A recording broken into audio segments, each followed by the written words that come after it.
प्रिय बंधुओं, आज मैं एक ऐसी दुर्घटना के बारे में आपसे चर्चा करूंगा जिसको याद करके मेरे रोंगटे खड़े हो जाते हैं।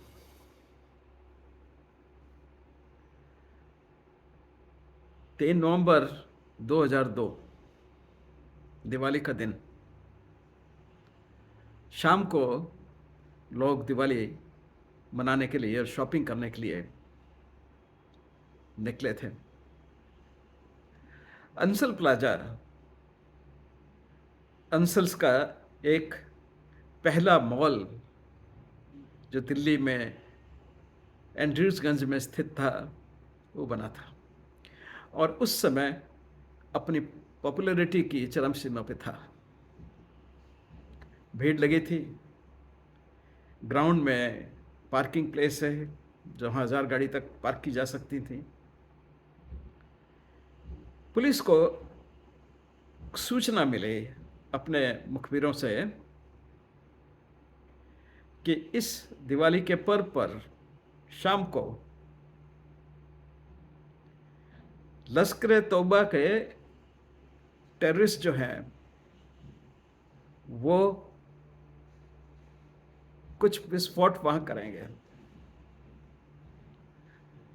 विस्फोट करेंगे या फिर अपने जो ऑटोमेटिक राइफल्स रहती हैं उनसे आके कुछ लोगों को मारेंगे। ऐसी खबर दिल्ली पुलिस के पास आई। दिल्ली पुलिस में उस वक्त एसीपी राजबीर सिंह जो कि एंटी टेररिस्ट सेल में थे और अपने एनकाउंटर करने के तरीके के लिए मशहूर थे, उन्होंने करीब 42 लोगों को, टेररिस्टों को मौत की घाट उतारा था। बहुत ही daredevil, tall, handsome, soft spoken, highly respectable person ये राजबीर सिंह था। उनके इंचार्ज थे अशोक चंद। वो भी बहुत ही आला किस्म के अधिकारी थे और अपनी ड्यूटी के पक्के और जो भी उनको काम दिया जाता था उसको बड़े सुचारू रूप से संभालते थे। और उनके ऊपर उस वक्त थे नीरज कुमार आईपीएस, अशोक चंद भी आईपीएस थे, जो अपने उनके बारे में बताने की आवश्यकता नहीं है क्योंकि आप सभी लोग जानते हैं कि वो कितने ऑनेस्ट और कितने हार्ड वर्किंग कॉप थे। ये तीनों उस जमाने के अपने सुपर कॉप थे जिनके जिनके जिनको किसी बात के लिए भी चैलेंज नहीं किया जा सकता था। अत्यधिक ईमानदार, अपने कर्तव्य के प्रति निष्ठापूर्ण और हर दृष्टि से एडमायरेबल ऑफिसर्स थे। इनमें एसीपी राजबीर सिंह जो है, जो ग्राउंड पे काम करते थे, उनके साथ में 30 और उनके अधिकारी भेजे गए और सबसे शक की जगह जो उन्होंने अपनी तरफ से एनालिसिस के कंफर्म किया वो था अंसल प्लाजा और वहाँ पे इवनिंग को पहुँच गए। 7 बजे के आसपास जो हुलिये बताए गए थे या जैसा डिस्क्रिप्शन उनको मिला था, इन्फॉर्मेशन मिली थी, उस इन्फॉर्मेशन के आधार पर 2 व्यक्ति जो लश्कर तौबा के आदमी थे वो वहाँ पे बेसमेंट में उतरे। राजबीर ने उनको पहचान लिया क्योंकि जब मुखर बताते हैं तो काफ़ी कुछ बताते हैं उनके बारे में, कभी कभी फ़ोटो भी दिखा देते हैं। और जैसे इन्होंने पहचाना उनको तो इन्होंने एक टोयोटा गाड़ी की आड़ लेकर के उनको ललकारा। जैसे इन्होंने ललकारा, और टेररिस्ट को कभी भी जब उनको ये एहसास होता है कि हम घिर गए हैं तो अपना फिर जिन्होंने घेरा उनको मारने के लिए, कि वो तो प्रिपेयर्ड आते हैं इस चीज़ के लिए। वो जो वेपन्स वगैरह साथ में लेके आते हैं, वो खाली अपना कोई दिखावे के लिए थोड़ी लेके आते हैं, और उनके टारगेट को पहले प्री डिसाइडेड नहीं है, और उनको ये भी पता होता है कि हम मारे जाएंगे। मौत को वो तो हाथ में लेके आते हैं। तो उन्होंने इन पे वापस फायरिंग शुरू कर दी।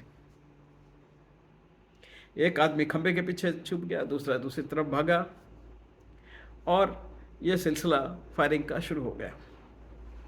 7 बजे के आसपास ये सब हुआ, मतलब फायरिंग स्टार्ट हुई, और थोड़ी देर में ये जो 30 पुलिस ऑफिसर सब सिविल ड्रेस में थे, क्योंकि पुलिस में जाएंगे तो पहचान लेंगे वो, इन्होंने सब उनको घेर के मार डाला, और मरने के बाद उनको एम्स हॉस्पिटल में हम लोगों के पास ले आए।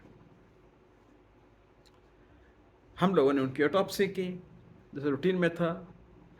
ये सारी हमें उनकी जो फाइंडिंग्स थी, फायर आर्म वुंड वगैरह सब कुछ जो है बिल्कुल क्लासिकल जिस तरह से एक एनकाउंटर में दिखने चाहिए, उसी तरह से दिख रहे थे।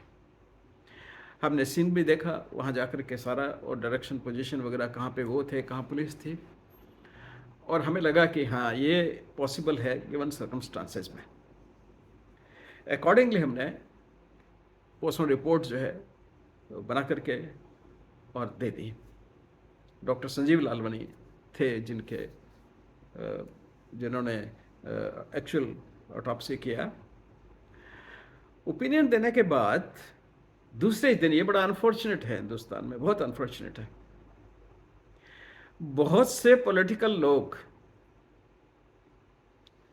और बहुत से ये जो प्रोटेस्टर, प्रोफेशनल प्रोटेस्टर होते हैं, वो लोग अनाप शनाप बोलने लगे, तरह तरह के एलिगेशंस लगाने लगे।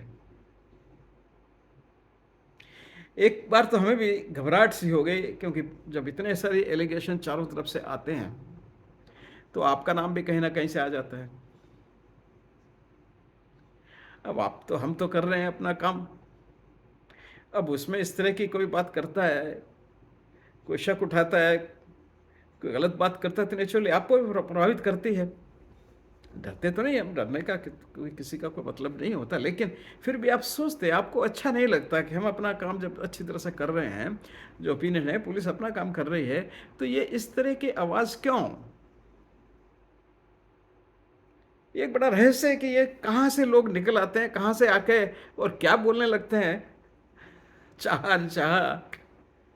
ये बड़े, और वो प्रोफेशन सारे में है, लीगल प्रोफेशन में भी हैं, आपको डॉक्टर्स में भी मिल जाएंगे, आपको और जितने प्रोफेशंस हैं सब में वो लोग मिल जाएंगे। उनकी जैसे एक कोई ऑर्गेनाइजेशन है, ऐसे लगता है मुझे, वो सब एक ही बात, एक ही चीज़ बोलते जाएंगे। खैर, पुलिस वालों ने कहा कि डॉक्टर साहब आप एक अब बोर्ड बैठाइए और हमें जो सवाल है उनका जवाब दीजिए, जो लोग उठा रहे हैं। तो हमने अपने डॉक्टरों का बोर्ड बनाया एक, और जो प्रश्न थे, जो चीज़ें थी, हमने दोबारा रीलुक किया सारी प्रोसीजर्स को, पोस्टमार्टम रिपोर्ट्स को, हर चीज़ को उन क्वेश्चंस के संदर्भ में, और फिर एनालिसिस करके एक हमने ओपिनियन और दिया। तब तक उस वक्त प्राइम मिनिस्टर थे अटल बिहारी वाजपेयी, तब तक उनका एक स्टेटमेंट आ गया जिसने भी मदद की हमारा हौसला बढ़ाने के लिए। देखिए ऐसा है, हम तो जो कोई फॉरेंसिक एक्सपर्ट गवर्नमेंट के सर्विस में है या नहीं भी है, तो वो सारा पब्लिक इंटरेस्ट में काम करते हैं, हम पब्लिक के लिए लोग में हैं। अगर उसमें सत्ता भी हमारे अगेंस्ट में बोलना शुरू करे तो फिर गलत काम करें तो बोलना चाहिए, ये नहीं, गलती हो जरूर बोलना चाहिए, उनको बताना चाहिए। लेकिन सब सही चल रहा है, पर अगर उसमें आप सपोर्ट नहीं करते तो फिर आपका मनोबल गिरता है। लेकिन प्राइम मिनिस्टर ने, अटल बिहारी वाजपेयी साहब ने बड़ा अच्छा इनकरेजिंग स्टेटमेंट दिया in favour of all the controversies, against all the controversies created, जो लोगों ने क्रिएट की थी, जिनका काम ही इस तरह का क्रिएट करना होता है। तो फिर थोड़े हम लोग भी सबल हो गए, और फाइनली हमने सारी जो क्वेश्चन रेज किए गए थे उन सब क्वेरीज को शांत करके और एक समाधान, लेजिबल समाधान, जो बिल्कुल एक्सप्लेनेशन करने वाला था, हर चीज़ को, एनकाउंटर को जस्टिफाई करने वाला था, और रियल एनकाउंटर है, क्योंकि लोगों ने कहना शुरू कर दिया फेक एनकाउंटर है। अब जब आप उस पर ऑटोप्सी कर रहे हैं, उन पे भी आप उठाओगे सवाल। तो इस तरह से ये जो बहुत फेमस हुआ पूरे हिंदुस्तान में उस वक्त, इसको जाना गया, उसका समाधान और उसका क्लोजर संभव हो पाया। तो वो इसलिए मुझे घटना बिल्कुल याद रहती है कि किस तरह से हम लोगों ने मेहनत करके वो सब वापस, उसका समाधान दिल्ली पुलिस को हमने दिया, और उन्होंने आगे कोर्ट में सबमिट किया, एक्सेप्ट हुआ, और ये केस समाप्त हुआ। धन्यवाद।